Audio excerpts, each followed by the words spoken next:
You know, you probably have Silex Microsystems work in your pocket right now. Oh, almost certainly. Yeah. Or maybe it's sitting on your wrist in a smartwatch or actively monitoring the braking systems in your car. Portions of this podcast use AI-generated voices and AI-assisted analysis for commentary and entertainment purposes. We spend so much of our time talking about the software that runs our lives, Right. like the apps, the AI. Right, the flashy stuff. Exactly. Yeah. But today, we're going on a deep dive into the physical, microscopic hardware that actually makes that software capable of interacting with the real world.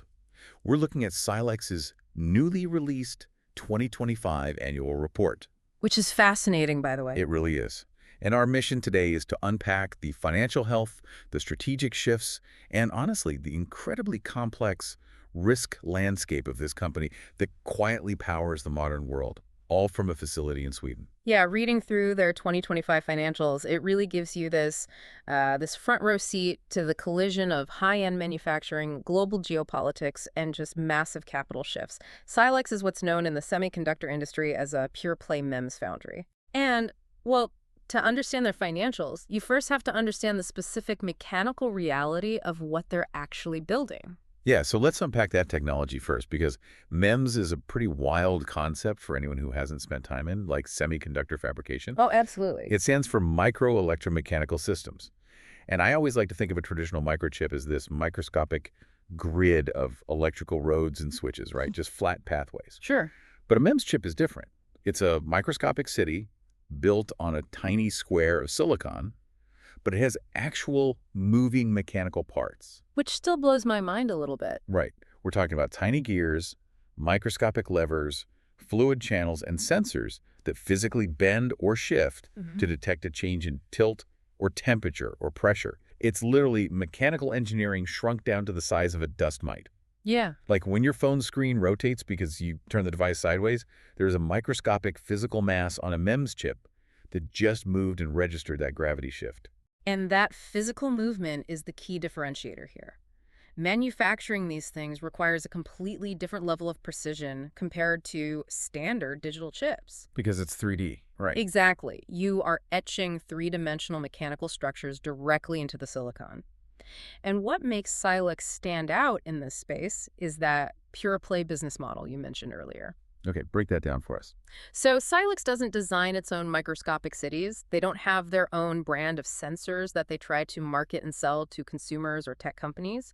They exclusively manufacture other companies' designs. So they basically operate as the ultimate ghostwriters of the tech world. That is a perfect way to put it, yeah. They just take a blueprint, build the microscopic mechanical parts, and put someone else's name on the box. Right. And the neutrality of that model, that is their biggest selling point. Consider the perspective of, I don't know, a massive med tech company or a telecommunications giant. Or a car manufacturer. Right, automotive. They might spend hundreds of millions, sometimes billions, researching and designing a highly proprietary MEMS sensor. Maybe it's a new way to monitor blood pressure from outside the skin. Wow, yeah. Now, they need a foundry, to print millions of these.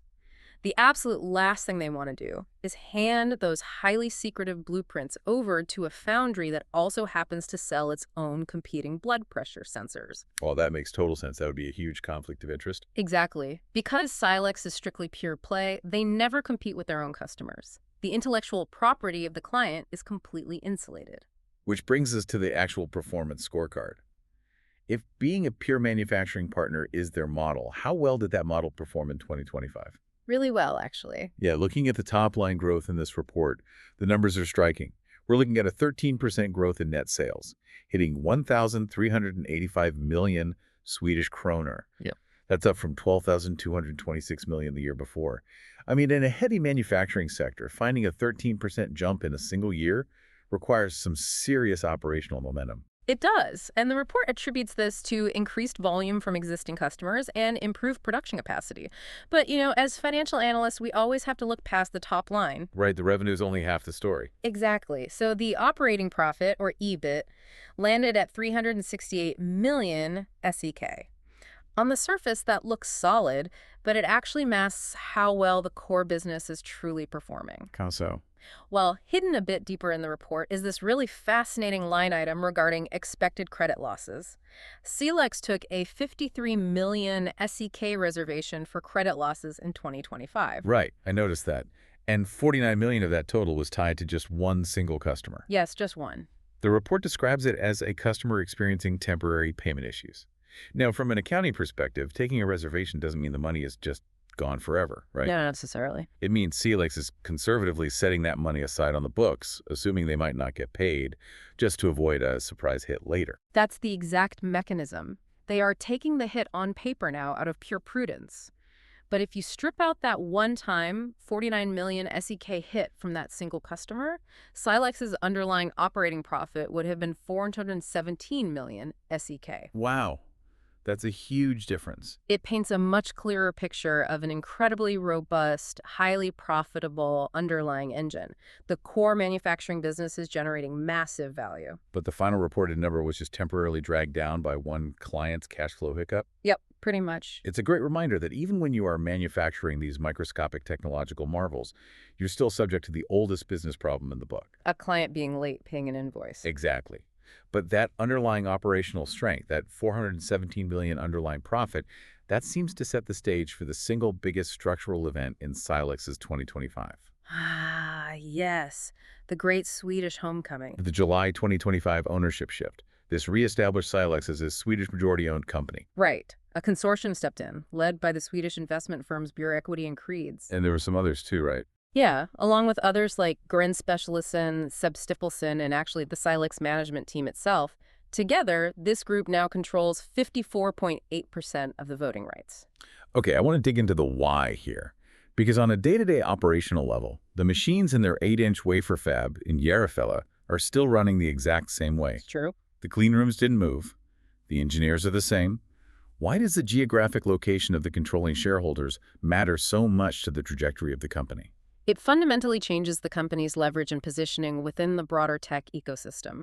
When a consortium led by heavyweights like Bureau Equity and Creeds steps in, they're providing much more than just capital. What else are they bringing? Deep industrial, technical, and financial competence. This new ownership structure anchors Silex and its highly advanced manufacturing capabilities firmly within the European tech ecosystem. I imagine the customers care deeply about that. If you're a critical supplier for European or American medtech and automotive supply chains, your clients are looking at the long-term stability and the geopolitical positioning of your ownership. Oh, without a doubt. Having a Swedish consortium in control provides this bedrock of local stability that a scattered or foreign ownership group might not offer. It basically creates a protective moat around their supply chain relationships, which is vital when we look at their next potential move. Right. Because a growing, capital-intensive manufacturing business doesn't just rest on a new ownership structure. The annual report explicitly states the board is currently evaluating a potential listing of the company's shares on NASDAQ Stockholm. Yeah, going public is a massive shift. I mean, they're already profitable, so they aren't going public just to keep the lights on. No, not at all. The mechanism of an IPO, an initial public offering, is all about changing your cost of capital. When you are a private company, funding a massive expansion means you have to find a few very large private investors or take on heavy debt. Which is risky. Very. Going public spreads that capital requirement across thousands of institutional and retail investors. It's like moving from a private club to playing in a stadium. It gives you a much deeper pool of fuel for long-term expansion. And let me tell you, expanding MEMS production is staggeringly expensive. Oh, I bet. We are talking about building new clean rooms, purchasing highly specialized lithography and etching machines, and scaling up to meet the international demand in telecommunications and life sciences. A public listing provides the currency to do that. But of course, there's a trade-off. Oh, yeah. It trades the autonomy of private ownership for total transparency. You have public scrutiny and the relentless pressure of quarterly earnings reports. And part of that transparency means you have to legally and rigorously outline to potential investors everything that could possibly go wrong. The risk section. Exactly, which makes the risk management section of this 2025 annual report an absolute masterclass in modern corporate strategy. They don't just list bad things that might happen. They categorize the risks and detail the mechanisms of their mitigation. It's very thorough. Let's start with the most complex one. The geopolitical minefield. Silex operates right at the center of the global hardware supply chain, which is currently one of the most polarized sectors in the world. The report is actually very clear-eyed and impartial about this macroeconomic reality. They acknowledge operating against the backdrop of ongoing conflicts, mentioning the situation between Russia and Ukraine and tensions in the Middle East. Right. Now, Silex has no operations in Russia or Ukraine and very limited exposure in the Middle East, but these conflicts inherently create global market volatility that affects supply chains and shipping. But there is a much more specific geopolitical risk they address, which ties right back to their ownership structure. Even after the July 2025 shift to a Swedish majority, 45.2% of Silex is still held by minority owners of Chinese origin, specifically Global Access Electronics, Ltd., and Beijing Silex International Technology. That's right. And we just want to clarify, we're looking at this impartially as a stated business risk from the report. In an era where semiconductors are viewed as critical national security assets, having nearly half of your ownership tied to China is a risk you have to disclose. And the report explicitly outlines how this dynamic could impact them operationally. There is an ongoing global trend of reshoring. Right, bringing manufacturing back home. Exactly. Governments are actively incentivizing companies to bring semiconductor manufacturing back within their own borders or to allied nations. Furthermore, the report notes that the company's minority Chinese ownership could invite stricter regulatory actions. Like what? This could look like targeted export controls directed at imports from Sweden by the US or the EU. So, purely from a business perspective, they are explaining to investors that because of their minority ownership, governments might put up trade barriers. Or, just as impactful, customers might simply prefer to buy from domestic suppliers just to avoid the potential political headache or future regulatory tangles. It's a fascinating look at how corporate ownership is now scrutinized through a geopolitical lens. It's a risk they have to actively manage through pricing, market positioning, and transparent communication. And that geopolitical risk is highly visible. But Silex is also navigating a massive, almost invisible minefield every single day. Oh, you mean the structural currency volatility? Yes. I noticed this structural mismatch in the report, and the math here is wild. Over 95% of Silex's sales are invoiced in euros and US dollars. That makes sense. They are selling to massive global tech companies, but their purchasing costs. Only about 45% of their purchasing is done in those currencies. Right. So where's the rest of the money going? Well, the majority of their operational costs, salaries for their engineers in Järfälla, facility costs, local taxes, and locally sourced materials, those are all paid in Swedish kronor. So to understand the mechanism of why this is dangerous, let's play out a scenario. Let's say Silex sells $1 million worth of chips to a U.S. company. At the time, let's say a dollar is worth 10 Swedish kronor. So Silex expects 10 million kronor to hit their Swedish bank account to pay their local costs. But if the Swedish krona suddenly gets much stronger against the dollar, say, a dollar is now only worth 8 kronor. That same $1 million sale only translates to 8 million kronor. Right. They just lost 20% of their local purchasing power without changing a single thing about their business. And the impact of that mechanism is entirely real. The report notes that in 2025, the translation of euros and USD back to Swedish kronor had a negative impact on net sales of 74 million SEK. 74 million just vanished into exchange rates. Yes. If currency exchange rates had remained completely flat, their net sales growth wouldn't have been the reported 13%, it would have been a massive 19%. Wow. Exchange rates essentially masked 6% of their actual growth. That's crazy. How do you even run a long-term manufacturing business when the value of your revenue is constantly shape-shifting before it even hits your local bank account? You utilize financial derivatives. Silex details their official financial policy for mitigating this volatility. They hedge approximately 50% of their expected US dollar cash flows on a monthly basis, up to 12 months in advance. Okay, so they're using forward contracts. They go to a bank today and say, we expect to receive $1 million US 6 months from now. We want to lock in today's exchange rate for that future cash. That's exactly it. So the bank takes on the risk of the currency fluctuating, and Silex gets absolute predictability for at least half of their revenue. It acts as a financial shock absorber. Right. It won't save them if the global currency markets completely collapse, but it smooths out the ride so management can actually plan their R&D and payroll budgets. Predictability is the lifeblood of manufacturing. It is. But financial risks and geopolitical trade wars aside, the most immediate risks they face are physical. Manufacturing MEMS involves walking a microscopic technological tightrope. Ah, the clean room environment. To build these tiny mechanical structures, Silex manufactures in an incredibly sterile environment. Mm, A clean room isn't just clean in the way a hospital is clean, right? not even close. The air is aggressively filtered to remove particles that are fractions of a micron in size. If a single speck of dust or a stray skin cell from an engineer lands on a silicon wafer during the etching process, it can ruin the microscopic gears or sensors, basically destroying the entire chip. And it isn't just dust. The report vividly highlights the operational hazards. They are utilizing extremely hazardous chemicals, high-energy plasma machines, and operating under absolute sterility requirements. Sounds intense. Very. A fire, a chemical spill, or a significant contamination event in that clean room wouldn't just slow down a single production line.